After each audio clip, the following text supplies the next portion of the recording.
Hello and welcome to the Bartholomew School English GCSE Literature revision video focusing on how to answer the 19th century novel question for English Literature Paper 1. This video will focus on A Christmas Carol, so if you are doing Dr. Jekyll and Mr. Hyde, you need to stop this video and you need to find the appropriate one for you. Before we start properly, you need to make sure that you have in front of you your English GCSE Literature revision booklet, a highlighter, a pen, and some lined paper. So before we go any further, pause the video, gather those things together and make sure that you're ready to start. We're going to be focusing today on practice question 1 from the A Christmas Carol practice questions in your booklet.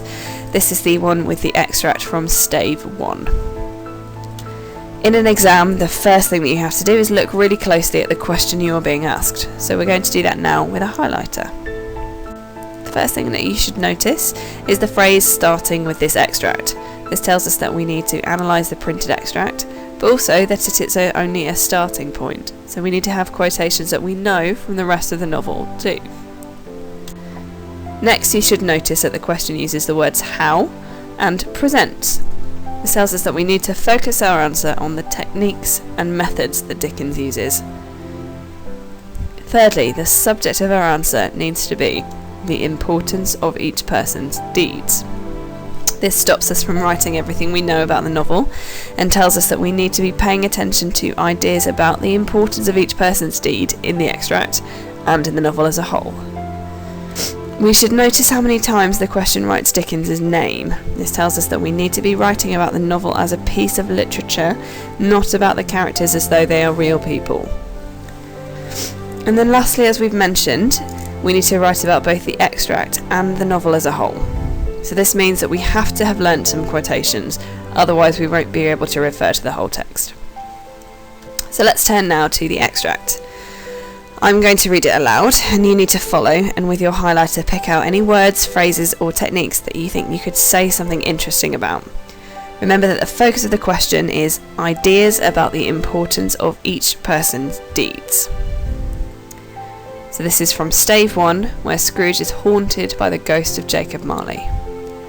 At this, the spirit, that is Jacob Marley, raised a frightful cry and shook its chain with such a dismal and appalling noise that Scrooge held on tight to his chair to save himself from falling into a swoon.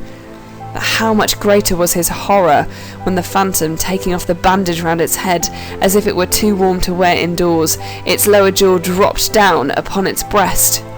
Scrooge fell upon his knees and clasped his hands before his face.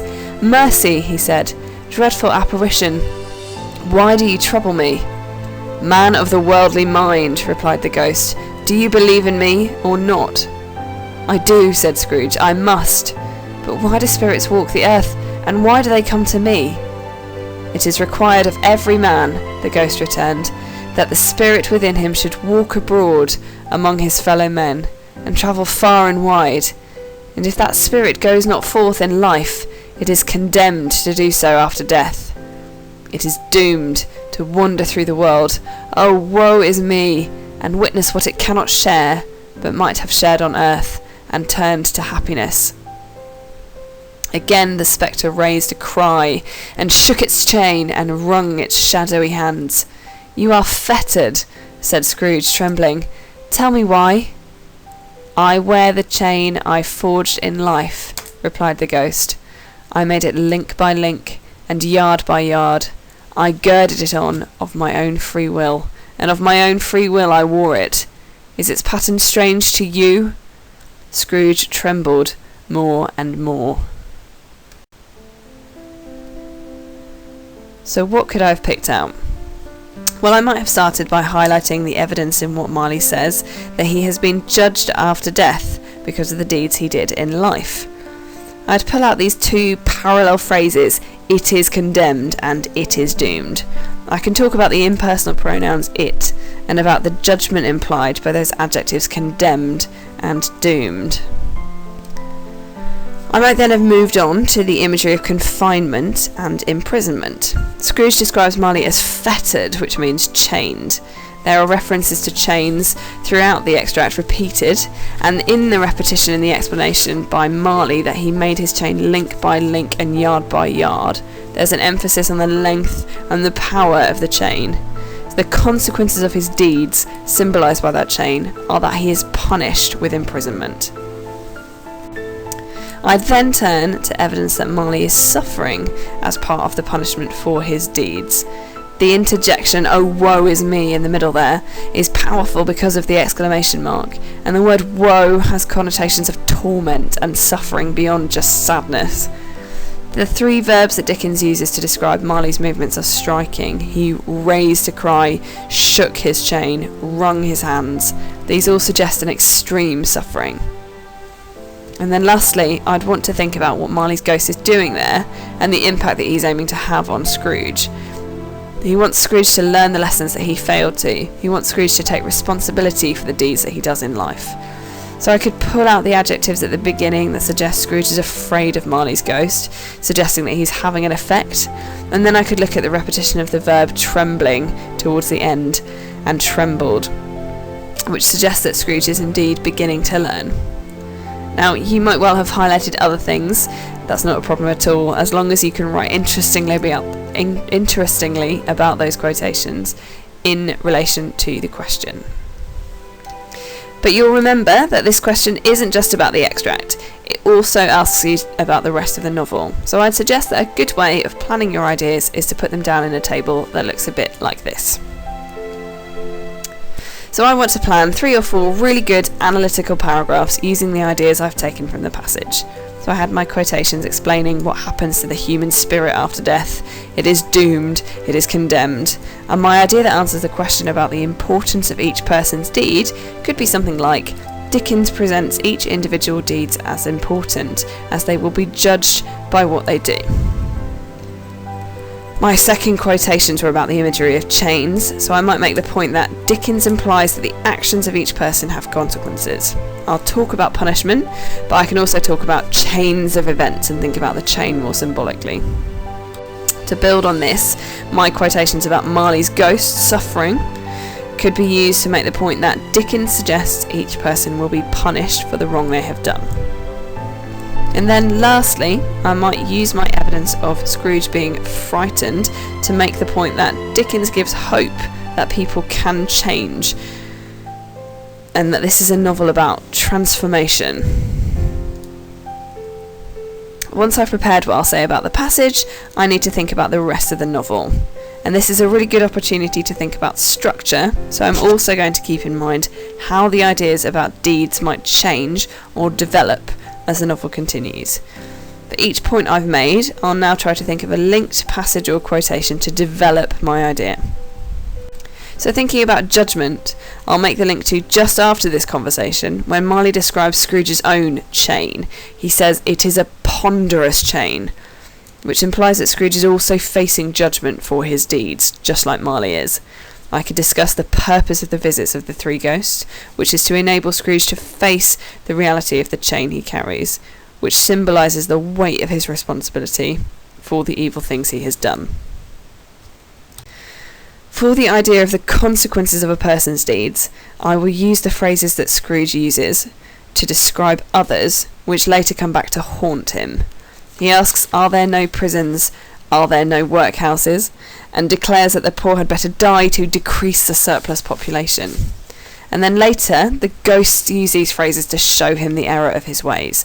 When they used about Tiny Tim, Scrooge learns that his actions have genuine, real consequences for real, innocent people. Punishment and judgment is seen by Scrooge in Stave 4 with the ghost of Christmas Future.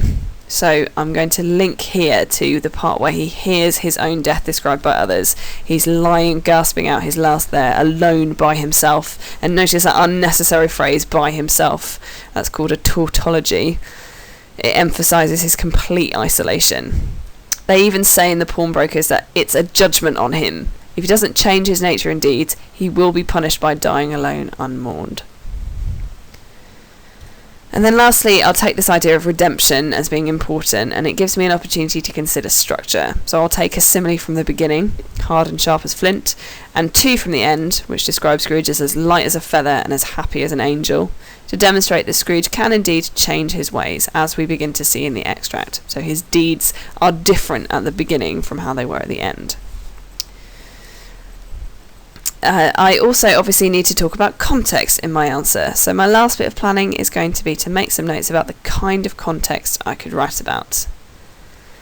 So for the exploration of judgment, I might also mention the Christian ideas promoted in Victorian society about God's judgment at the end of each person's life. Considering the consequences of actions, I'll look at Victorian ideas about social responsibility and the reality of poverty. To explore the idea of punishment, I might again mention Victorian Christians' ideas about hell. And then lastly, for the point about Scrooge's capacity for change, I'll look at both Christian ideas about redemption and salvation, particularly appropriate for a novel about Christmas, and also at Dickens's social agenda and his belief in the responsibilities of the wealthy. So you've got there the backbone of 4 paragraphs. You might not necessarily write them in this order, and if you're aiming for a level 6 or above, you definitely want to have a sense of argument with a brief introduction and conclusion, which might cause you to reorder your points. But let's have a look at what one paragraph would look like written up into an essay. Dickens presents the importance of an individual's deeds by suggesting, both in the extract and in the novel as a whole, that each person will be judged in death by what they do in life. Dickens uses Marley's speech to emphasise this, using the parallel structures "it is doomed" and "it is condemned" to describe what happens to a human spirit after death, if its deeds in life have not been for the common good. The impersonal pronoun "it" has a dehumanising effect, almost as though a person's spirit loses its rights to humanity because of the individual's uncharitable deeds. Furthermore, the adjective "doomed" has connotations of hell and inescapable torment, and the adjective "condemned" has connotations of justice and legal systems, implying that this is what a person deserves. Later in this conversation, Marley's ghost tells Scrooge that he too carries a chain. It is described as a ponderous chain, which implies that Scrooge is also facing judgment for his deeds if he continues down the path that he is currently taking. Dickens presents Marley's intervention in Scrooge's life as an opportunity to teach him about the reality of the judgment that will occur because of the chain he is metaphorically carrying, which symbolises the weight of his responsibility for the evil things he has done. Victorian society was predominantly Christian, and Dickens's readers would have been taught at church each week that they would be judged by God at the end of their life and held accountable for their behaviour on earth. Marley's ghost, doomed and condemned, represents what happens when a soul is judged. Dickens uses Scrooge to represent to his reader a person on the path to destruction because of his deeds, but with the hope and possibility of avoiding that judgment by learning to reform.